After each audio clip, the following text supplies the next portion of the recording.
नमस्कार.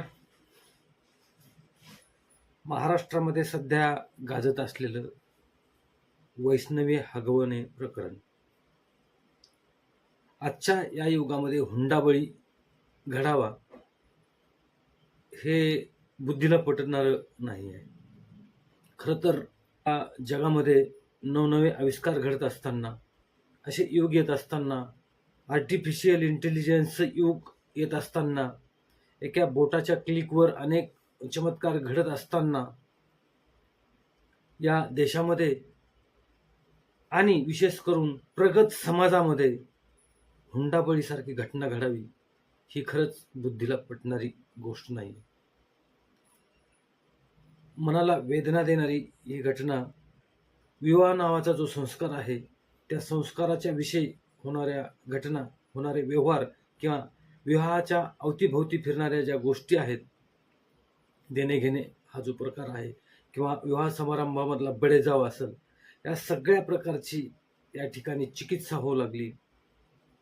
समाजातले प्रतिष्ठित लोक, अनेक संघटना जिल्ह्यामध्ये एकत्र येऊ लागल्या आणि मराठा समाजानं विवाहासंदर्भात एखादी आचारसंहिता करावी की काय, अशा प्रकारचं चिंतन मंथन घडू लागलं. आणि तशा प्रकारे पुणे, बीड, अहमदनगर, नांदेड अशा काही ठिकाणी काही समाजसेवक किंवा समाजातले काही प्रतिष्ठित लोक एकत्र येऊन समाजाने विवाह नावाच्या संस्काराच्या अवतीभोवती फिरणाऱ्या ह्या व्यवहाराच्या घटना, देणे घेण्याच्या, बडेजावाच्या ज्या घटना आहेत, ह्या कमी कशा करता येतील किंवा त्यावर नियंत्रण कसं आणता येईल, या दृष्टिकोनातून प्रयत्न होण्यासाठी एक चळवळ राबवण्याचं, एक जबाबदारीची जाणीव असणारा सामाजिक संदेश देण्याचा निर्णय घेतलेला आहे आणि त्या निर्णयाच्या संदर्भातच आज आपण हा व्हिडिओ बनवतो. नमस्कार, मी भाऊसाहेब नेटके आणि आज सामाजिक जबाबदारीची जाणीव आणि सामाजिक संदेश देणारा हा व्हिडिओ हा सर्वांना शेअर करावा. माझ्या भाऊसाहेब स्पीक्स या यूट्यूब चॅनलला सबस्क्राईब करा, लाईक करा आणि महत्त्वाचा विषय सर्वांपर्यंत पोहोचवा. मित्रांनो, विवाह नावाचा जो संस्कार आहे, परंपराच्या नावाखाली म्हणा, एक वेगळाच बडेजाव किंवा वेगळंच आज त्याला वळण लागलेलं आहे.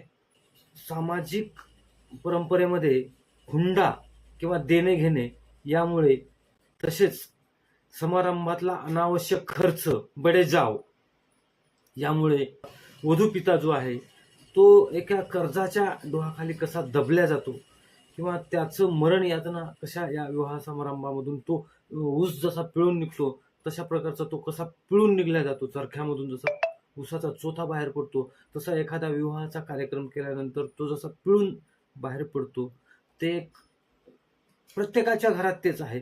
वर पिता जसा विचार करतो किंवा त्याचीच मुलगी बाहेर देताना तो वेगळा विचार करतो. ही कुठेतरी बदललं पाहिजे आणि मुलगा मुलगी हा जो काही भेद याच गोष्टीमुळे निर्माण झालेला आहे ते कुठेतरी थांबलं पाहिजे. यामुळे आजकाल एक समाजामध्ये नवीन दिशा देण्याचा किंवा जनजागृतीचा, सामाजिक संदेश देण्याची आज या ठिकाणी गरज निर्माण झालेली आहे.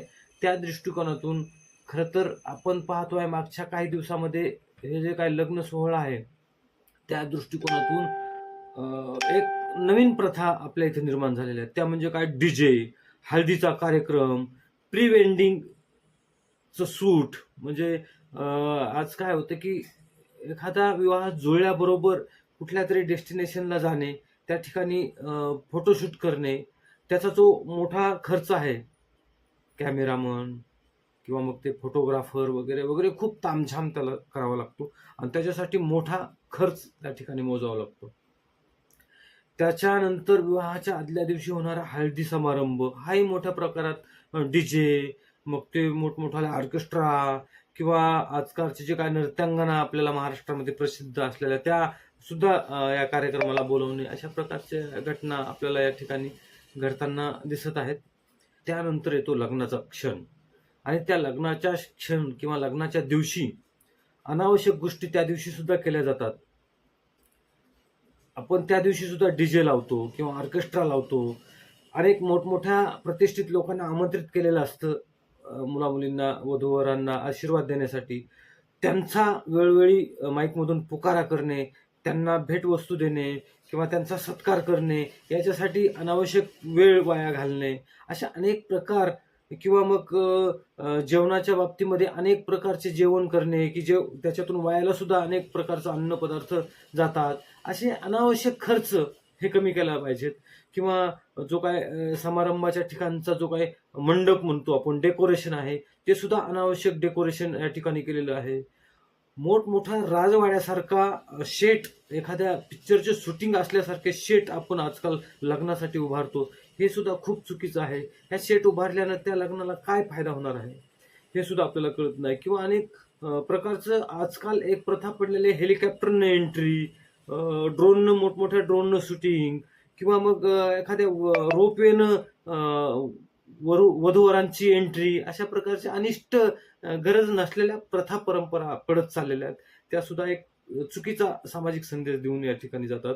आजकाल मोठमोठे स्टेज उभारले जातात आणि त्याच्या बाजूला हेलिपॅड सुद्धा तयार केलं जातं. आज आपल्याला माहिती आहे एक हेलिपॅड करायला किती खर्च लागतो, पण अशा प्रकारचे सुद्धा विवाह आज आपल्याला होताना दिसत आहेत. हे कुठंतरी थांबलं पाहिजे. म्हणून समाजानं चिंतन मंथन करून एक वेगळी आचारसंहिता करण्याचं ठरवलेलं आहे. ती समाजाची जी काय आचारसंहिता आहे, समाजाच्या मनातली जी काय आचारसंहिता आहे, समाजाचं कोणी मालक नसते, परंतु मनाचं मालक बिलकुल आपण प्रत्येकाच्या असतोच. आणि ही जी काय आचारसंहिता आहे, आदर्श आचारसंहिता, ही प्रत्येकानं पालन करणं हे समाजाच्या हिताचं आहे. तर ते काय आहे, लग्नाला मर्यादित उपस्थिती, म्हणजे हजारो लोक जे काय आज जमा होत आहेत, केवळ पत्रिका नाही, व्हॉट्सअपच्या मेसेजवर आज हजारो, 2-2, 3-3 हजारामध्ये गरिबाचं लग्न व्हायला लागलंय. तर ती अमर्यादित झालेली संख्या ती नियंत्रित करणे, मर्यादित करणे. त्यानंतर काही विधी आहेत, जवळपास त्याला 5-5, 6-6 दिवस आपण खर्च करतो आणि त्याच्यासाठी प्रत्येक वेळी डीजे वगैरे वगैरे असे जे काय अनावश्यक अनाठाई कार्यक्रम करतो, ते सुद्धा कमी करून 2 ते 3 दिवसावर किंवा 1 ते 2 दिवसावर आणले पाहिजेत. मग लग्नाचा साखरपुडा असेल, तो हळदीच्या दिवशी साखरपुडा वगैरे केला पाहिजे. आणि इतरही विधी जे काय असतील ते त्या 2-3 दिवसामध्येच उरकले पाहिजेत. त्यानंतर आहे प्री वेडिंग शूट. हा अनावश्यक आणि गरज नसलेला, परंपरेत नसलेला आणि विवाहाशी संबंधित नसलेला मोठा खर्च आहे, तो टाळला पाहिजे, तो कमी केला पाहिजे. त्यानंतर आपण बघतो डीजेला बंदी. आणि डीजेला याच्यासाठी बंदी की जे काय आज आपण पाहतो, ढोल ताशा, म्युझिकल बँड, पारंपरिक हे आपले वाद्य होते, पिपाणी वगैरे वगैरे, सनईचा सूर, आजकाल ते सगळं बंद झालेलं आहे. कारण काय, डीजेचाच खर्च 30-40-50 हजार रुपये डीजेला लागतोय. मग हे पारंपरिक वाद्य जे आहे, आपण सनईवाला म्हणू, बँडवाला म्हणू, ताशा ढोलवाला, हे लावायला कुठून पैसे? म्हणजे जर ह्या ज्या वाद्यांचा जर खर्च केला तर याच्यावर लाख लाख रुपये खर्च करायचे, हे न परवडणार आहे. म्हणून डीजे सारखे जे काय वाद्य आहेत ते टाळून पारंपरिक वाद्याला प्राधान्य दिलं पाहिजे. त्याच्यानंतर सगळ्यात महत्वाचं, विवाह हा वेळेवर लावला पाहिजे. अनेक लांब लांबून येणारे पाहुणे हे ताटकळत बसतात. अनेक प्रकारचे अनावश्यक सत्कार, अनेक प्रकारचे नाव घेऊन स्वागत करणे किंवा डीजेवरच्या तालावर काही तरुणाला थिरकट ठेवणे, इकडे वेळ वाढत जाणे, हे प्रकार टाळले पाहिजेत. म्हणून वेळेवर लग्न लावणं हे सुद्धा समाजानं स्वीकारलं पाहिजे. आता सगळ्यात महत्वाचं, हुंडा नावाचं जी प्रथा आहे किंवा त्याला देणे घेण्याची जी प्रथा आहे, ती सगळ्यात महत्वाची आहे. ती कमी केली पाहिजे. किंवा हुंडा तर बंदच केला पाहिजे, परंतु जे काही भेटवस्तू आहेत त्या सुद्धा कमी केल्या पाहिजेत. महागड्या भेटवस्तू, सोने, चांदी, मौल्यवान वस्तू, याचा सुद्धा गरज नसताना, अनावश्यक गरज नसताना त्या कमी केल्या पाहिजेत किंवा टाळल्या पाहिजेत. आता भेटवस्तू एकदमच बंद करा असं म्हणणं चुकीचं जरी असलं तरी गरजेचं देणं एवढं तरी निमान पाळलं पाहिजे. हे या ठिकाणी आपल्याला सांगावंशी वाटते आचारसंहितेच्या निमित्तानं. त्याच्यानंतर साधेपणानं हे सगळं प्रक्रिया त्या ठिकाणी केले पाहिजे. मंडप, स्टेज, डेकोरेशन हे जेवढ्या कमी प्रमाणात होईल तेवढा अनावश्यक खर्च हा कमी होईल.